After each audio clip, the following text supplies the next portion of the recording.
अगर आपका सैलरी महीने के पहले क्रेडिट होते ही 15-20 दिनों के अंदर खत्म हो जाता है और आप कुछ सेविंग्स नहीं कर पाते हो तो ये वीडियो एंड तक जरूर देखो। Hello guys, welcome back to our channel future bit by Shubhapriyo. तो गाइस, आज के टाइम में हर कोई थोड़ा बहुत एसआईपी के बारे में जानता ही है। तो एसआईपी यानी सिस्टमेटिक इन्वेस्टमेंट प्लान, इसके थ्रू आप हर महीने एक फिक्स्ड अमाउंट म्यूचुअल फंड में इन्वेस्ट कर सकते हो। एसआईपी आपको डिसिप्लिन इन्वेस्टिंग का एक हैबिट डेवलप करने में मदद करता है और एसआईपी किया जाता है लॉन्ग टर्म बेसिस पे। आप करीबन 5, 10 या 20 या उससे भी ज्यादा टाइम पीरियड के लिए ये एसआईपी कर सकते हो। ये पूरा आपके ऊपर डिपेंड करता है। ये एसआईपी क्या होता है, कैसे आप इसमें इन्वेस्ट कर सकते हो, उसके ऊपर लॉन्ग वीडियो ऑलरेडी चैनल पे अपलोडेड है। ऊपर आई बटन में वो वीडियो का लिंक आ रहा होगा, तो वहां क्लिक करके वो वीडियो जरूर देखना। तो बिना टाइम वेस्ट किए ये वीडियो को शुरू करते हैं।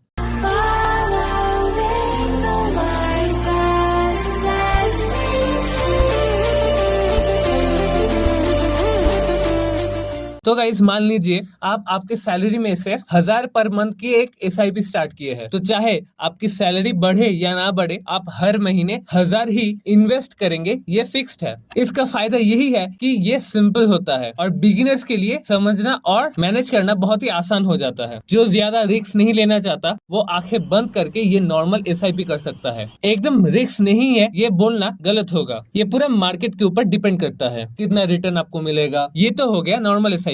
और अब दूसरी तरफ है मॉडिफाइड एसआईपी। मान लो आपने 1000 पर मंथ एसआईपी स्टार्ट किया है और डिसाइड किया है कि हर साल वो इन्वेस्टमेंट अमाउंट को 10% से बढ़ाया जाए, तो इस प्रोसेस को ही बोला जाता है मॉडिफाइड एसआईपी। तो एक बार सिंपल तरीके से समझ लेते हैं। पहले साल आप 1000 का पर मंथ एसआईपी स्टार्ट किए हैं। एक साल के बाद दूसरे साल वो 1000 के ऊपर 10% इंक्रीज की है, मतलब 1100। ऐसे करते करते आपका अमाउंट ऑफ इन्वेस्टमेंट आपका पूरा इन्वेस्टमेंट पीरियड में बढ़ता जाएगा, तो आपका रेगुलर एसआईपी बेनिफिट बढ़ता जाएगा। तो आपको रेगुलर एसआईपी या मॉडिफाइड एसआईपी कैलकुलेट करके बोलते हैं कितना आपको बेनिफिट मिल सकता है। अगर कोई 1000 रुपए पर मंथ की एसआईपी करता है और उसे एवरेज 10% एनुअल रिटर्न मिलता है, तो 20 साल बाद उसका फंड कितना बढ़ सकता है। चलिए स्टेप बाय स्टेप कैलकुलेट करके देख लेते हैं। अगर आप 1000 पर मंथ इन्वेस्ट करते हो तो 5 साल में आपका टोटल इन्वेस्टमेंट होगा 60,000। उसमें से 10% एक्सपेक्टेड रिटर्न के हिसाब से आपको लगभग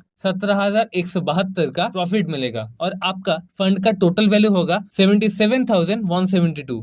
अब नेक्स्ट 5 इयर्स को कैलकुलेट करते हैं। आपका यहाँ पर 10 इयर्स कंप्लीट हो चुका होगा। 10 साल के एंड में आपका टोटल इन्वेस्टमेंट अमाउंट होगा 1,20,000। इस दौरान कंपाउंडिंग की वजह से एस्टिमेटेड रिटर्न 81,458 हो जाएगा और आपका टोटल कॉर्पस बन जाएगा 2,01,458। अब नेक्स्ट 5 इयर्स को कैलकुलेट करते हैं। 15 साल के एंड में आपका टोटल इन्वेस्टमेंट होगा 1,80,000। एस्टिमेटेड रिटर्न बढ़कर 2,21,621 हो जाएगा और आपका इन्वेस्टमेंट का टोटल वैल्यू पहुंच जाएगा 4,01,621। अब आखिर 5 साल को कैलकुलेट करते हैं। यहाँ पर आपका पूरा 20 साल कंप्लीट हो जाएगा। मतलब आप अगर कोई एसआईपी करोगे, ये लास्ट 5 इयर्स एक्स्ट्रा बेनिफिट आपको मिल सकता है। 20 साल के एंड तक आपका टोटल इन्वेस्टमेंट होगा 2,40,000, लेकिन कंपाउंडिंग की वजह से आपका एस्टिमेट रिटर्न बढ़कर 4,83,987 हो जाएगा और आपका फाइनल कॉर्पस यहाँ पर बन जाता है 7,23,987। तो दोस्तों, इस एग्जाम्पल में आपने देखा सिर्फ 1000 की मंथली एसआईपी अगर कंटिन्यू करोगे, 2,40,000 इन्वेस्ट करके आपका फंड बढ़कर 7 लाख पहुंच जाएगा। यही वजह है कि एसआईपी को लॉन्ग टर्म के लिए कंटिन्यू करना बहुत जरूरी होता है। अब मॉडिफाइड एसआईपी का एक कैलकुलेशन करते हैं। मान लीजिए आप 1000 पर मंथ की एसआईपी स्टार्ट करते हैं और हर साल अपनी इन्वेस्टमेंट को 10% इंक्रीज कर देते हैं। साथ ही म्यूचुअल फंड से आपको एवरेज 10% एनुअल रिटर्न मिलता है। पहला 5 साल आपका टोटल इन्वेस्टेड अमाउंट होगा 73,261। इस पीरियड में आपको लगभग 19,274 का रिटर्न मिलेगा और आपका इन्वेस्टमेंट का टोटल वैल्यू हो जाएगा 92,535। अब अगला 5 साल, यहाँ पर आपका 10 साल कंप्लीट हो गया है। अब आप आपके एसआईपी को 10% हर साल बढ़ा रहे हो। 10 साल के एंड तक आपका टोटल इन्वेस्टेड अमाउंट होगा 91,449। एस्टिमेटेड रिटर्न रिटर्न बढ़कर हो जाएगा 1,06,808 और टोटल कॉर्पस बन जाएगा 2,98,057। अगला 5 साल यहाँ पर आपका 15 ईयर्स कंप्लीट होगा।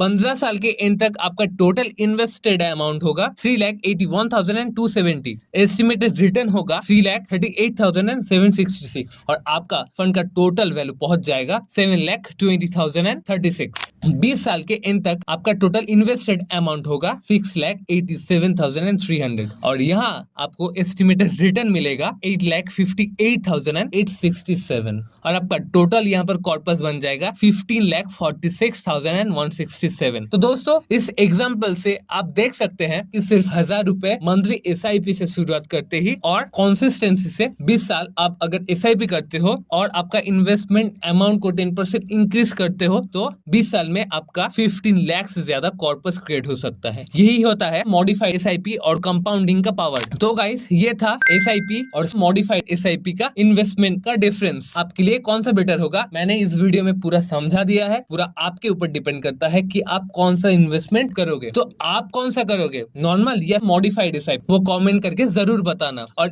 इस वीडियो अगर पसंद आया तो इसको लाइक और शेयर करना मत भूलना और जाते जाते हमारे चैनल को सब्सक्राइब जरूर करना। तब तक के लिए जय श्री राम।